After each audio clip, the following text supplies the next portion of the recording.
a little bit. There you go. Back to the Cowboys.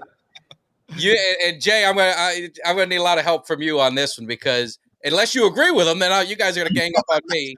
You made a comment that sorry Cowboy fans, I'm paraphrasing. Dak Prescott's never gonna lead you to a Super Bowl. So give you a chance to respond and just kind of give us your thoughts on why, and then hopefully, man, Jay Tuck's on my side. Maybe before we start, the way you worded on Twitter, everyone thought I was saying that. So I got so many messages like, "Why would you say that about Dak?" I'm like, "No." That's funny. Almost got me jumped, Mike. He went to a Cowboys game. They'd have been waiting. Yeah. There he is. That's funny. Yeah, no. So the main reason why is I feel like for the last couple of years, Dak has had a very elite offensive line. I think that, like I've said, you win games up front. He's had some of the best receivers. I like CeeDee Lamb, Gallup. I mean, the running backs are great. Ezekiel Elliott, even the rookie that's coming in. So it's not he's in a situation to where the talent's not around him. To me, I think he has the ability, so the ability's not the issue. I just don't think that I don't think he fears for his job, to be honest with you. I think him and Jerry Jones have a very good relationship, and I think sometimes whenever quarterbacks are scared to lose their job, that's whenever they start to play a little harder. And to me, I think there's just too many times to where he needs to drop his nuts where he doesn't, excuse my language, but it's like a couple clutch third downs.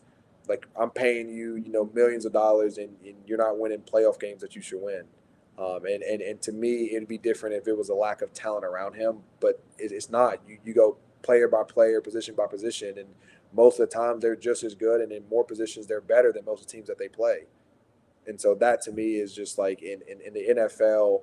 When I was with Monk, and that was his biggest thing, is that a lot of times most of the guys are even, but like some of these guys, you have like a CeeDee Lamb, and you have an Ezekiel Elliott, and guys like that literally change the game.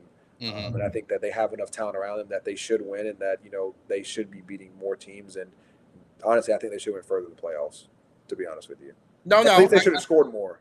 I can't disagree, but I'm going to defer. I'm going to let Tuck take the first crack at it. And again, we haven't talked, so I don't know if Tuck agrees or disagrees, but I'll let you go at it first. No, I agree with some points, right? I feel like there is some cases, especially in the playoffs in that San Francisco game when I was out there in San Francisco, where it's just like Dak just has to take control. You had Tony Pollard go down.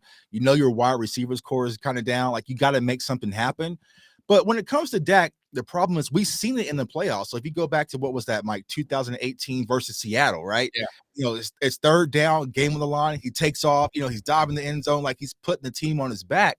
But we have to be able to see that on a consistent basis. And we saw it the week prior in Tampa. That was the frustrating part because he was lights out versus Tampa. Like, he really came in. I ain't gonna lie to you, Tampa was terrible though. I saw it. But excuses. But terrible. You gotta think about it. This was a team that the Cowboys have lost to twice in the past 2 years, right? In opening game. Also, they never beat Tom Brady. They haven't won a playoff game on the road since 96? 96. All the pressure was on Dallas. So all the pressure was there from him to explode. So he rose to the occasion that game, but the 49ers game, I agree. And I feel like you mentioned the offensive line. I think we got dominated in the trenches once again by the 49ers in the playoffs. But I agree, like, if Dak is going to get over the hump, he has to overcome some of those situations and clutch situations. But yes, he does. Because like, I can't lie to you. You take that team and you put Burrow. I mean, you can even put Herbert. You could put Lamar. You could put Mahomes. All those guys would probably take you guys to a natty. Well, all right, let's slow down a little. I'm just being honest. I mean, no, I appreciate it. Now, Burrow, Mahomes. I mean, you're talking. Yeah, but I'm talking about guys that are young, that are getting paid less, that they clutch up, and that's my biggest thing. That if I'm going to pay you this much, Dak, you got to clutch. Yeah, like they yeah. To me, it's well. Let me ask you. Let me ask you. Burrow gets it done though, because then the reason why I say Burrow doesn't get it done because his wide receiver core is Noah Brown, is Michael Gallup coming off an ACL injury, Ezekiel Elliott. So, yeah, but like when you watch, even especially the first Super Bowl they lost, when you go back and watch him, he was getting hit. Like, he was literally like mid throw getting hit in the side throwing. Yeah, the guys were open, and yes, Like you watch a lot of contested catches, but I mean, if you talk about giving this guy time and letting him dissect the field, especially with the CeeDee Lambs that you got, like I don't think there'd be a team that can stop him. And that's one thing that you saw they did was they went in and they tried to get more offensive linemen so they could protect him because yes, your receivers help, but if your quarterback ain't got time to throw, it's tough. And he made some throws that were just unbelievable. You know, pressure, guys on him, rolling out. Like those were throws that were like literally on the run over two people into Jamar Chase's hand. And yeah, he's a hell of a receiver, but you know, if you don't put the ball in the right spot, like you've seen some of the bang plays. So yeah.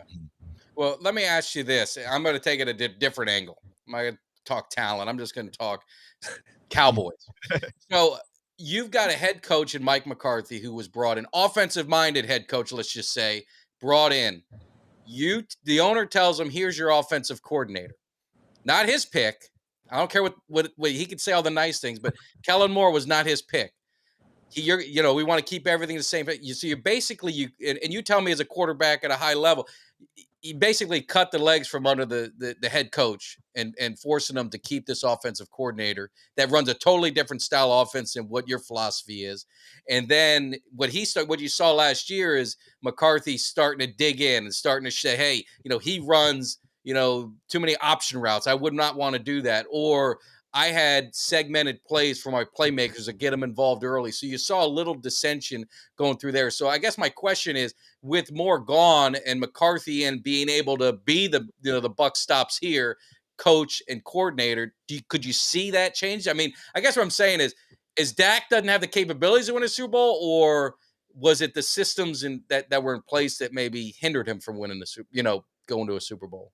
Yeah, I can definitely say that can definitely have a huge effect because he probably spent a lot of time with the head coach and the offensive coordinator, and when there is that divide, like you can definitely feel it as a quarterback. It's most of the time, I'll be honest, most of the time these coaches do not hide it. they really don't. But I will say too, to me, a lot of times, yeah, Kellen Moore, the offense might not have been the best, but a lot of times when you watch the throws, like guys are still open. And to me, I think that's the biggest part is that it doesn't matter if it's McCarthy's offense, Kellen Moore. I mean, even if you bring Andy Reid down, at the end of the day, if it's a third down and you have a guy that's open, like you got to hit him.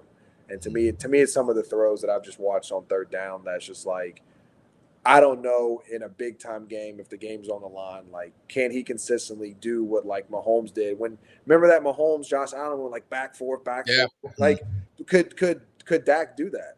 And that's the thing. And most of those throws were third down clutch throws. They did it over and over and over. And that's the thing that's like he has the athletic ability, but it's like for some reason when you need him consistently, it's like he's there sometimes and he's not. And I just feel like nowadays with the way these high-powered offenses score, it's not like the old days to where like if I score, every third drive, like we're good. No, Mahomes, you got to score every drive to keep up with him. And it's like, can he do that? And to me, there's just been times to where he's shown that he can. And so I don't know who they need to add, whether it is, a new OC and get McCarthy in. I think it's more about him just finding out, how do I relax more? How do I make it to where I'm more comfortable in these high pressure situations where I don't miss these guys? It's not athletic ability. Like the guy's athletic, the guy can make every throw. That's why he's in the NFL. That's why he's been playing for Dallas for so long. Yeah. About being consistent during high pressure. And that's why they pay you so much. Like that's your job. Like that's why the owners get paid and the high managers get paid what they get paid because they deal with high risk situations. And as a quarterback, that's what you got to do. Like it's high risk, high reward. So let me ask you this. When you watched the Cowboys in previous year under Kellen Moore, what was your idea of what that philosophy was from the offensive approach? Because, we've had conversations about it because it didn't feel West Coast-ish. I kind of labeled it as the no identity offense something he brought from Boise from his time under Chris Peterson. But it's just like, what was your thoughts on what is actually going on? Because you mentioned spacing earlier. There was a lot of situations with the Cowboys wide receiver core where this is limited spacing, lots of stop routes. But I want to kind of get what your perspective was when you watched the Cowboys play. Yeah, when I watched him play, I would say it looked like he tried to do more of almost what like Mississippi State does, where it's almost like get the ball out your hand fast to your playmakers, and then every once in a while, like they did take their shots. I know they took some good shots to CeeDee Lamb, but I would say a lot of times I didn't really watch the pass concepts. A lot of times when I watch football, I watch the quarterback's feet.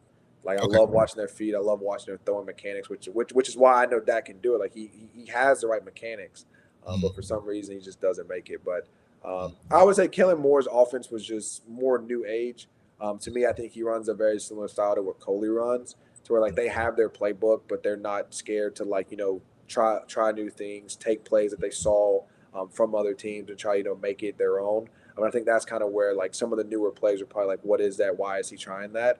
Sometimes people do it just to, add energy and add like life to a team, saying, hey, like we're going to try something new, boys. Let's try like this new route concept or this new play that work.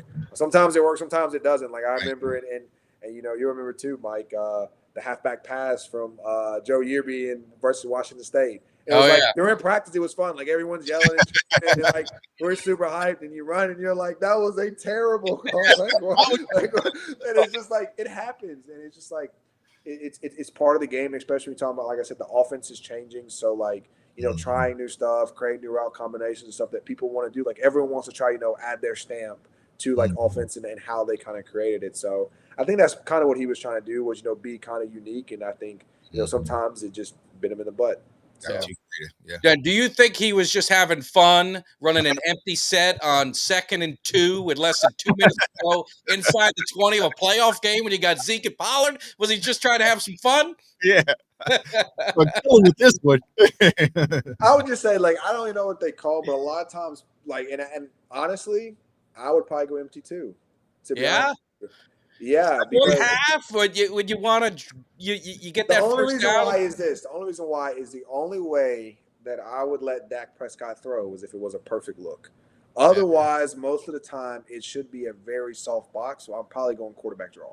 Now I would have accepted that. Right. So that's my philosophy. Like when I'm doing that, if I go spread, it's not spread to really throw. It's more spread to say, hey, like the only way we throw is in these ideal looks. Like if they give us man and they load the box with 5 or 6 people, then we got to take advantage. If not, and they're spread out, then we're doing quarterback draw. We're going to go 5-on-5, and you just got to get that 2 yards. Put your head down and go forward.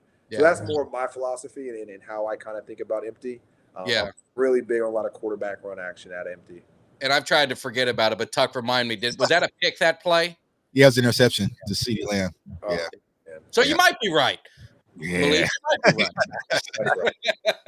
I don't even think it was, man. I got to remember. That's the only way I would throw it. If it's some type of zone, too, especially like a too high zone, like you're running the ball, Dak. You're 6'3", 6'4", just run up, lean forward. You got the first.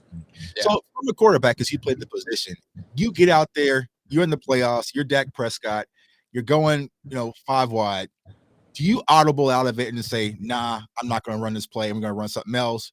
What is your thought process? Because that's where a lot of Cowboys fans kind of blame Dak. Like, why would you run that even if you know it's a bad idea? Oh, yeah. I would just say that comes down to a lot of, one, how much you trust yourself. Secondly, how much faith your offensive coordinator and head coach have into you. So, give a really good example. There was a 3rd and 1. We're playing Virginia Tech. Their philosophy was on 3rd and short, they were going to show 0.